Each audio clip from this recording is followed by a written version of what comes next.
Erie, Donald Trump was actually taking the lead in the poll count. It wasn't until all the way. It was Friday morning of election week when Joe Biden went ahead in Erie and stayed ahead there. Ultimately, we called Pennsylvania for Joe Biden on Saturday. So Erie County is a bellwether, but it might be a late-breaking bellwether. Finally, I want to talk about Wisconsin very quickly. Polls closed there at 9. Please. Thank you. Biden won in Door County. He won Wisconsin. He won by about less than 3 votes. 4 years before, when Donald Trump won Door County, he won by less than 500 votes. So it could give you a sense of what's happening in Wisconsin if you're willing to stay up all night. Let's go now to Wisconsin. Our very own Sarah Seidner is there. Hello, friend. I am certainly willing to stay up all night because it's election night. It's election day in America. Of course, we are excited about being here. I am in the idyllic, picturesque town of Cedarburg, Wisconsin. It is one of the blue wall states, of course, that we are watching this morning, along with Pennsylvania and Michigan. Trump won those in 2016, then Biden flipped them in 2020. Joining me now, Już ostatni gra, kochanie. the city clerk of Cedarburg. Thank you so much. I know that you always say, I'm used to being behind the scenes, but you have good information, so we're coming to you. Can you give me a sense of what will happen here in this gym? This is the only place in Cedarburg that people are going to be voting in person, correct? That is correct. Yep. This is our one polling location for the entire city. Okay. What happens? They come in and So all of it is that they come in through the doors. They will check in at one of our electronic poll books. They will get a number, a voter number, and it will include their ward number, which then they will take to one of these tables, and that's where they get their ballot. And then they go to one of the booths, they vote, and then they put in the machine, which is right behind you there. And then they exit here. So that's kind of the flow. there's a flow to get people in and out as fast as possible. Some sense of exactly how you get the votes to where they need to go to be finally counted and get an official count.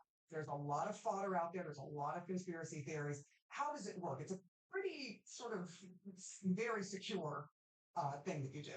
It is. I think in Wisconsin, we're somewhat unique because it all happens right here.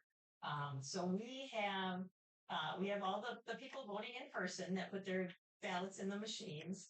We have an entire team of absentee people that just process the absentees. They'll be doing that probably all day. My goal is that we have it all finished by the time 8 o'clock comes around.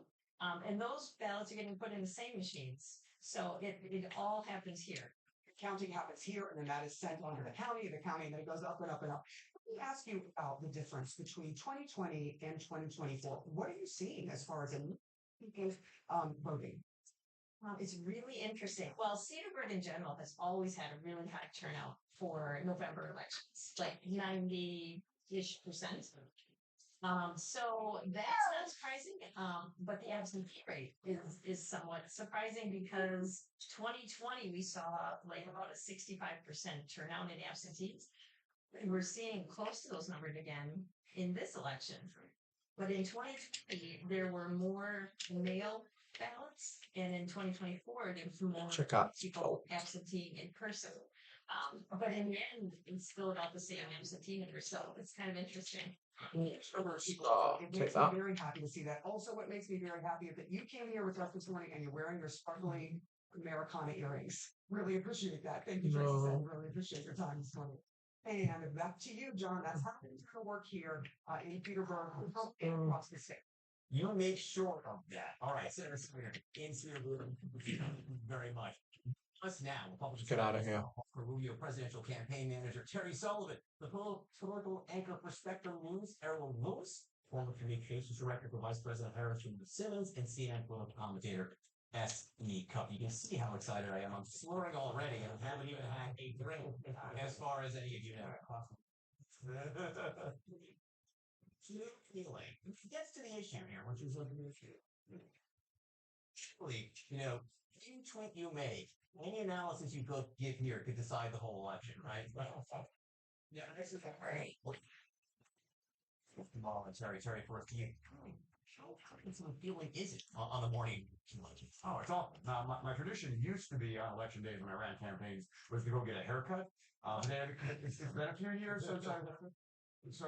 But look, it's a there is an important job to vote for the field teams. But if you're in communications, if you're managing something, it's an awful day and it's super long. Oh, definitely right. I mean, there's nothing worse than being a press guy election day because there are no stories that matter. Maybe they used to be in the old days, like midday lunch stories. You go to places like where Sarah is right now, and you kind of facilitate a watch so everybody can see what's happening. And after that, you just sit around like one of the movies, waiting for something to happen because something. Seen some shooting over here. Now that we've cleared that up, let's talk about the one major thing you are looking for. Essie. It's one thing. It's those voters. We know where all the base voters are for both of these candidates, but there are pockets of ghost voters for both. Mainland Puerto Rican residents who almost never vote, typically historically, will they come out for Kamala Harris in the wake of that MSG rally? We don't know. Kamala Harris has a number of young college-aged women who have expressed enthusiasm for her and have never voted before. Never trusted college kids are going to come out. We don't know. There are pockets in Pennsylvania and steel towns like Reading and Allentown where Yes, people. meeting. Will they? So these are the unknown voters that we can't really and we won't know if we actually know how to do the thing. What's going to happen? No. Yeah, question is who shows up. Right? Like, the most interesting thing about that final poll out of Iowa is that it showed that women, especially older women over 50, seem to be breaking towards Kamala Harris. If that's a trend, either in the Midwest or even nationwide, then I think a large national narrative starts to take shape about this being the first national election since Roe versus Wade was overturned. Anybody who's over 60 for sure, maybe 50, would remember that Roe versus Wade was important Everyone. before it, and that your relatives lived through it. See and people. if this was the first chance to weigh in on that at a voting booth for millions and millions of women. Is this going to be their verdict on that decision? The poll suggests that it might be. Jamal. Yeah, so it's a couple things. First of all, I want to see how many women are voting. What's the spread between women and men? Kamala Harris. Oh, he stole my kill. Women, Wow. You see a 10-point spread. His kill. 9, 10 was 4. She should do. Secondly, I look at the city of Detroit, place where I'm from. Detroit, they're looking at 52% voter turnout in order for her to be competitive in the state. They're looking at 55 minimum. If they get closer to 60, it's pretty much over for the state. Same thing in Philadelphia. 500,000 net votes out of Philadelphia will get her competitive. They get over 500, 550. She's probably razzed. Move. It stands right in Yeah, front of look, me. I think as the night starts, the first thing you're going to start getting in are these East Coast numbers in states like North Carolina and Georgia. And those will come in first. And what we see happen here, it's kind of a predictor. Trump should win them. He's favored to win them. If the question is the margin, Finally. if he just ekes out a win or doesn't win one of those, it's going to be a bad night for Trump. If he wins those comfortably, 3-4 points, it could be a very bad night for Kamala.